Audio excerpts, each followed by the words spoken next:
Hey, you friends, it is Darnell coming to you once again from the beautiful Bedrock Ministry Studio as we march forward with America in Bible prophecy. So, where are we at in our study?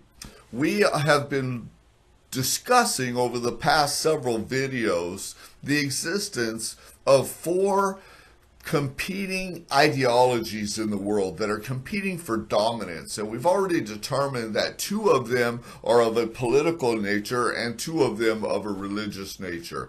So on the political side, struggling for dominance, we have communism, sometimes masked as socialism, and capitalism. Those two are competing for dominance on the world stage, not only in the United States, but worldwide, if you are paying attention. We also, on the religious side, have the two largest religions competing for dominance on the world stage today, those being Catholicism and Islam. Now, we know that these four ideologies were actually released into the world by Jesus, by the Lamb of God, according to the Word of God, with the opening of the first four of seven seals. So we see this going on in the world today. Now, the question that I sort of want to address today is, if there are two competing on the political side and two on the religious side, what can we expect going forward? In other words, if two are competing over here, only one can really rise to the top ultimately.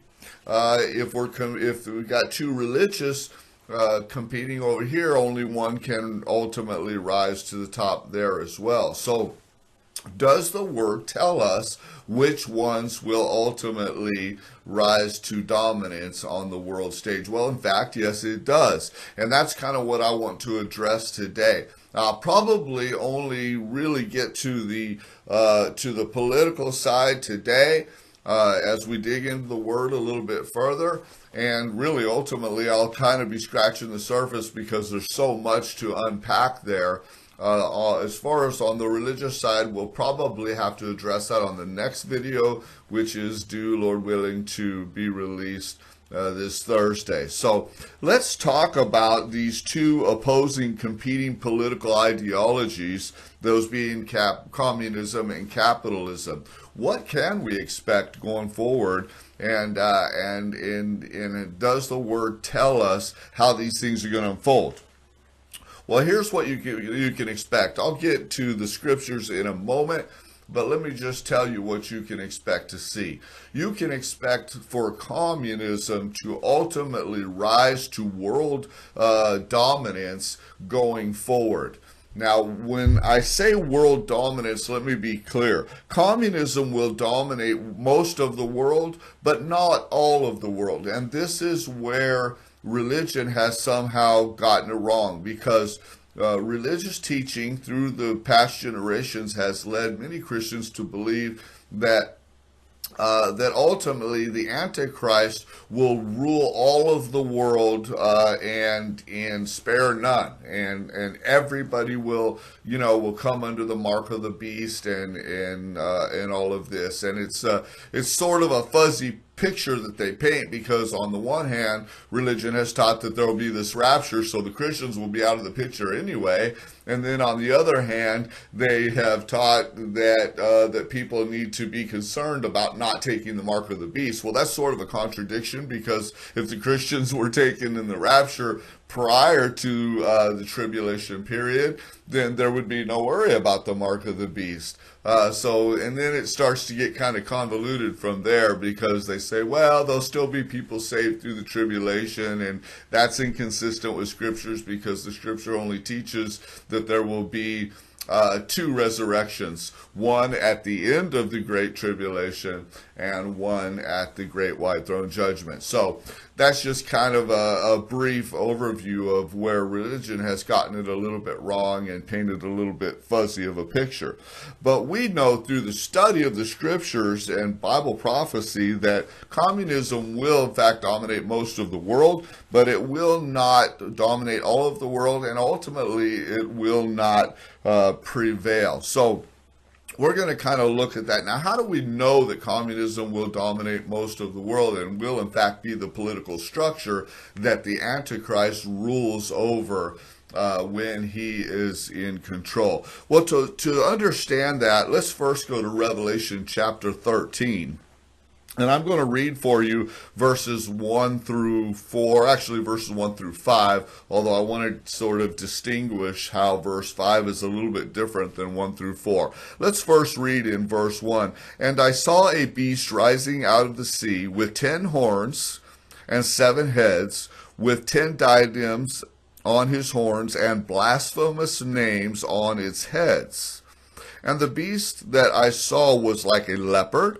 Its feet were like a bear's, and its mouth was like a lion's mouth. And to it the dragon gave his power and his throne and great authority. One of its heads seemed to have a mortal wound, but its mortal wound was healed, and the whole earth marveled as they followed the beast, and they worshipped the dragon, for he had given his authority to the beast. And they worshiped the beast, saying, who is like the beast and who can fight against it? That's verses 1 through 4. That paints a picture for us of the world governing system that will dominate most of the world ultimately in the end. I'll break this down a little bit more for you as we go. But reading first verse 5, and the beast was given a mouth to utter haughty and blasphemous words, and it was allowed to exercise authority for 42 months. Now, let's just kind of look at this. That 42 months is the final 3.5 years, which is actually the Great Tribulation. We've got a 7-year period, if you recall, at the end of, or just prior to the second coming of Christ, that final 7 years, that starts with the peace agreement, the confirmation of the covenant, which is a 7-year agreement, but halfway through is the abomination of desolation, where the Antichrist is revealed, and that takes us into that final 3.5 years, which is the Great Tribulation. So that's what that 42 months is referring to. Now, I told you that I sort of wanted to distinguish verse 5 from verses 1 through 4, because verses 1 through 4 paint a picture of the government system, the world government system. Verse 5, which is also referred to as the beast, but actually is a picture of the Antichrist who will rule that one world government. So we'll kind of break that down more going into the future, but I wanted to make that distinction for you. Now, in verses 1 through 4, where it paints the picture of this one world government, how do we know that that's what he is talking about? Well, there's several clues in here. It talks about how the world worships the dragon, which is Satan, who had given its power to the beast. So he's invested his power into this government system, as well as the Antichrist specifically. But they worship the dragon because they worship the beast.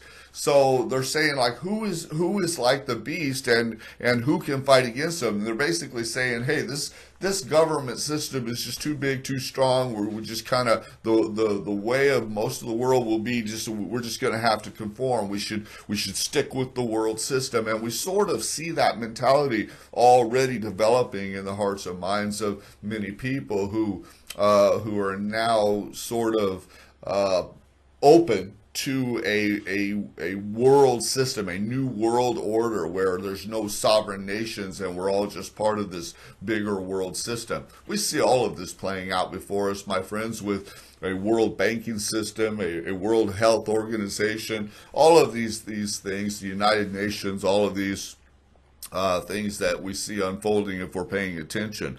But, it also refers to this beast that John is seeing, and it talks about, it describes it in terms of 10 horns, 7 heads. The beast was like a leopard, feet like a bear, mouth like a lion. So this is very interesting, because what he's seeing here actually correlates to Daniel 7. I want to take you over there real quick. In Daniel 7's vision, let me just read for you Daniel 7, so you'll see what I mean. We're going to pick it up in verse 2. Daniel says, I saw in my vision by night, and behold, the four winds of heaven were stirring up the great sea. Now that the waters, great waters, the great sea, that always symbolizes populace, people, nations, the population of the earth. It says, and four great beasts came up out of the sea, different from one another. The first was like a lion. So there we see a lion, just like we saw a moment ago in Revelation 13. It says, and I'm just going to drop down I'm going to just touch on these just to show you what they are and what they symbolize, but we're going to get back into them in later videos and really break them down because there's a lot here. But the first was like a lion. He drops down into verse 5, and behold, another beast, the second one, like a bear. So there's the bear. We have a lion, we have a bear, just like in John's vision in Revelation. Dropping down to verse 6, another like a leopard. So there's the leopard. And then in verse 7, and a fourth beast, terrifying and dreadful and exceedingly strong. It had great iron teeth. Remember, iron always symbolizes the political structure, and clay, the religious. It had great iron teeth. It devoured and broke in pieces and stamped what was left with its feet. It was different from the beasts that were before it, and it had 10 horns. So there's the 10 horns again. Now, what do these beasts, how do we know, again, what these beasts symbolize? First thing I want you to notice is that in John's vision in Revelation, it was one beast. In this vision, it was 4 different beasts. Why is that? Well, the simple answer is that this is the Old Testament vision given to Daniel, where it's 4 different beasts, and there's a reason for that, which I'll show you in a minute. But in Revelation, it's one beast because they all come together to form a one world government. Remember, John's vision in Revelation was specific to the end times. But to understand what these beasts are, if we jump over to verse 17 in Daniel, in chapter 7, it says this: these 4 great beasts are 4 kings, so who shall rise out of the earth. But the saints of the Most High shall receive a kingdom and possess a kingdom forever and ever and ever.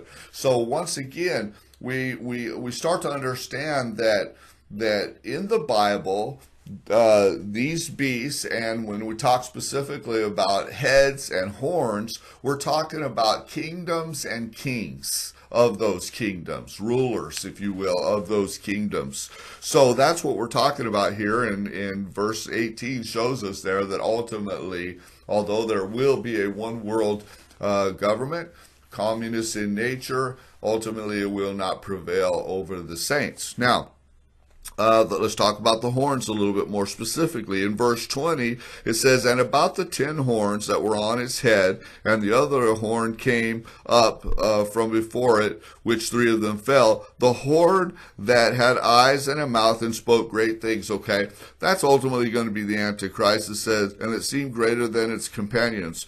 As I looked, this horn made war with the saints and prevailed over him. It's talking about the Antichrist as the ruler over these kingdoms and this one world government. Now, again, I'm just sort of scratching over the surface here. We're going to dig into this much deeper, but what my time is limited on this video, and what I'm just trying to help you to understand is that there is a one world government system coming that will ultimately dominate most of the world, but again, not all of the world. Now, let me just address a couple more things before we conclude here for today. How do we know that it's going to be communist in nature? Well, to understand that, we have to go to Revelation 17. And Revelation 17 verse 3 says this: And he carried me away in the spirit into a wilderness, and I saw a woman. Now, let's just stop there for a moment. The woman is not the beast. It's not the government system. It's not the Antichrist. The woman here is the false church. It is false religion, okay? It is the one world religious system that will also come and sort of form a coalition. It will ultimately be religions of the world forming a one world religious system. How do we know that? Well, if you jump up to verse 1, it refers to the great prostitute. As I've said before, the great prostitute is the prostitute. It is the great harlot. It is the false church. The bride of Christ is the true church. The great prostitute, the great harlot is the false church. And I will show you as we dig more into Revelation chapter 17 in the future, how this specifically is talking about Catholicism as far as the being the religion that sort of brings all religions together. We'll look at that in the future. But what I want you to see now is, as far as this woman, picking back up in verse 3, I saw a woman sitting on a scarlet beast. So there's the beast. It says that was full of blasphemous names and had 7 heads and 10 horns. So there we've got the 7 heads and 10 horns again, just like we did in Revelation 13 and in Daniel 7. And the beast, which is the one world government system.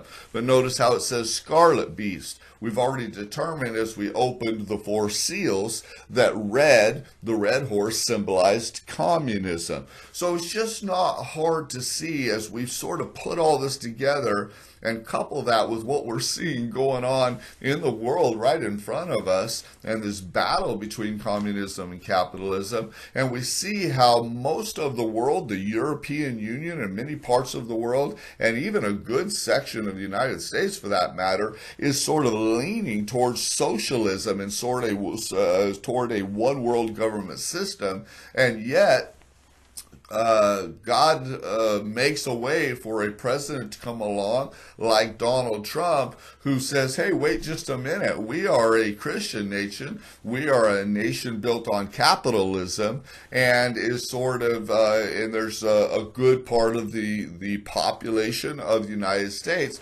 that is behind that as well. So although we do see a split in the United States between well, we call it Democrats and Republicans, but really it's between communism, masked as socialism, and capitalism. But ultimately, right now, as it stands at the time of this taping, we have moved back toward our roots of capitalism and being a sovereign nation that's protecting our sovereignty. This, of course, goes against everything that we see the world in general pulling towards within the United Nations and all of that. So it all fits perfectly into the prophetic timeline and the prophetic picture that the Bible paints. One of the things that I do want to address is how do we know that ultimately that we have hope for America and ultimately all nations won't fall into this one world governing system? Well,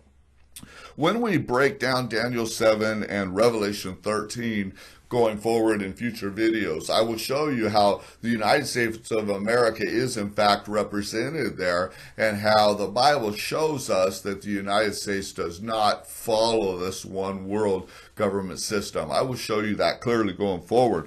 But there's also other nations as well. Daniel 11:41 clearly shows us that Jordan will ultimately not fall in line with this one world government system and will not be under the control of the Antichrist. Daniel 11:44 indicates that there will be other nations as well that will also not fall under the control of the Antichrist and be a part of this communist one world government going forward. So those are encouraging signs that we will look at in the future. For now, I'm out of time.